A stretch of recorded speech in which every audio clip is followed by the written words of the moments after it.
আপনারা জোর করে কাটার পাকাচ্ছেন। গরুটা বাংলাদেশের সবচেয়ে বড় উন্নত মানের গরু, ভাইরাল গরু। এই গরুটা নিয়ে আসা হয়েছে টাঙ্গাইল থেকে আলাউদ্দিন ফাউন্ডেশনে।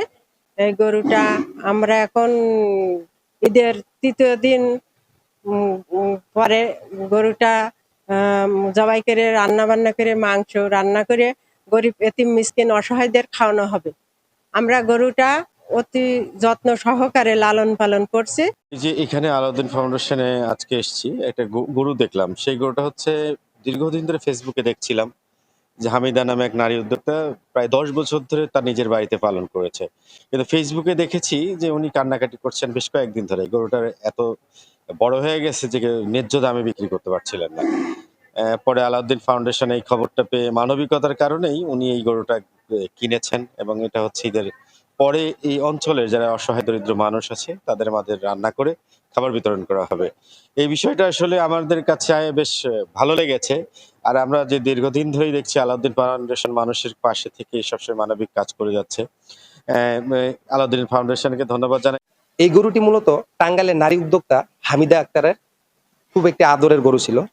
দীর্ঘদিন লালন পালন করার পরে যখন বিক্রির জন্য সে উদ্যোগ নেন, ন্যায্য মূল্য না পাওয়ার কারণে তার কপালে ঋণ এবং চিন্তার ভাঁজ পড়ে। পরবর্তীতে এই বিষয়টি আলাউদ্দিন আহমেদ ফাউন্ডেশন জানতে পারে।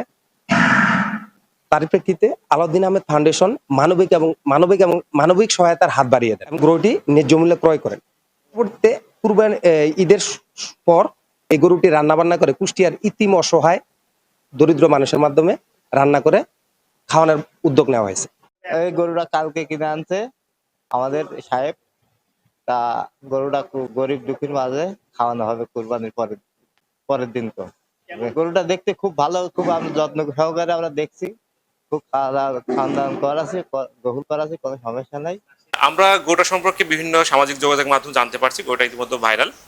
তো আমরা দেখেছি যে টাঙ্গাইলের উদ্যোক্তা হামিদা আক্তার উনি দীর্ঘ 10 বছর যাবৎ এই গরুটা লালন পালন করে আসছেন, কিন্তু আমরা দেখলাম যে গরুটা উনি বিক্রি করতে পারছেন না এবং অনেক ঋণগ্রস্ত হয়ে গেছেন এবং হতাশাগ্রস্ত ছিলেন। তো ফাউন্ডেশনের উদ্যোগে আমরা গরুটা ক্রয় করেছি। এই গরুটা ঈদ পরবর্তী তৃতীয় দিন আমরা এলাকার বিভিন্ন অসহায় দরিদ্রের মাঝে আমরা এর মাংস বিতরণ করবো, বড়দের রান্না করে খাওয়ার ব্যবস্থা করে দেবো।